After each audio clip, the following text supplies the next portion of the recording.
Hello hi नमस्कार YouTube family, कशा आहात सर्वजण. तर आज आपण बनणार आहे वांग्याचा झणझणीत रस्सा. तुम्हाला तीच वांग्याची भाजी खाऊन कंटाळा आला असेल ना, तर या पद्धतीचा वांग्याचा रस्सा नक्की एकदा बनवून बघा. खूप छान टेस्टी लागतो चवीला. तर इथे शेतातली आपल्या फ्रेश अशी वांगी आणलेली होती. त्याच्यामधली मी आपल्या भाजीला कोवळी अशी छान वांगी बघून घेतली. त्यानंतर ती कट करून घेतली आणि त्यानंतर ती पाण्यामध्ये टाकली. पाण्यामध्ये यासाठी टाकायची की ती वांग्याच्या फोडी काळ्या पडत नाहीत. त्यानंतर मी शेतामध्ये आपल्या कोथिंबीर आणण्यासाठी गेलेली होती. तुम्ही बघू शकता फ्रेश अशी कोथिंबीर किती छान आलेली आहे.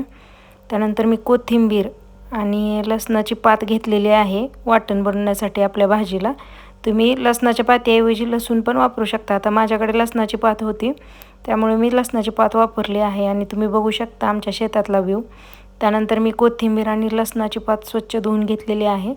त्याच्यानंतर आता मिक्सरच्या भांड्यामध्ये ती कोथिंबीर लसणाची पात टाकलेली आहे. त्याच्यानंतर थोडेसे पांढरे तीळ टाकलेले आहेत. त्यानंतर थोडीशी खोबरं टाकलेलं आहे, सुकं खोबरं. आणि त्यानंतर हरभऱ्याची डाळ टाकलेली आहे, थोडीशी टाकायची आपल्याला, जास्त नाही.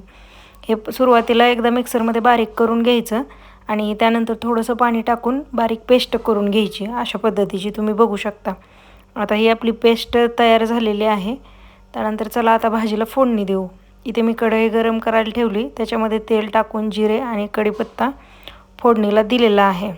कढीपत्ता आपला छान तडतडल्यानंतर आपलं बनवलेलं वाटण त्याच्यामध्ये टाकायचं आहे.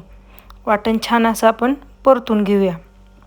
ह्या वाटणातलं पाणी पूर्णपणे निघालं पाहिजे. वाटण असं कोरडं झाल्यानंतर वाटणाला तेल सुटल्यानंतर त्याच्यामध्ये हळद, गरम मसाला आणि काळं तिखट टाकून छान असं परतून घेऊया.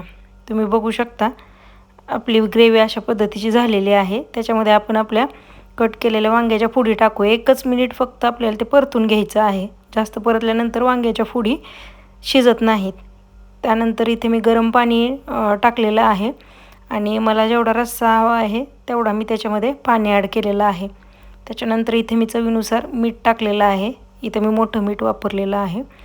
आणि त्यानंतर कमी गॅसवर एक छान अशी भाजीला उकळी काढून घेऊया 10 मिनटं. तुम्ही बघू शकता आपली भाजी छान अशी उकळलेली आहे आणि कट पण भाजीला खूप छान आलेला आहे. तुम्ही ही नक्की या पद्धतीचा वांग्याचा रस्सा बनवून बघा. चवीला खूप छान टेस्टी लागतो आणि ही भाजी तुम्ही भाकरी चपाती सोबत खाऊ शकता. आणि रेसिपी आवडल्यास लाईक करा, शेअर करा आणि जे आपल्या चॅनलला नवीन असतील ते सबस्क्राईब करा. Thank you YouTube family.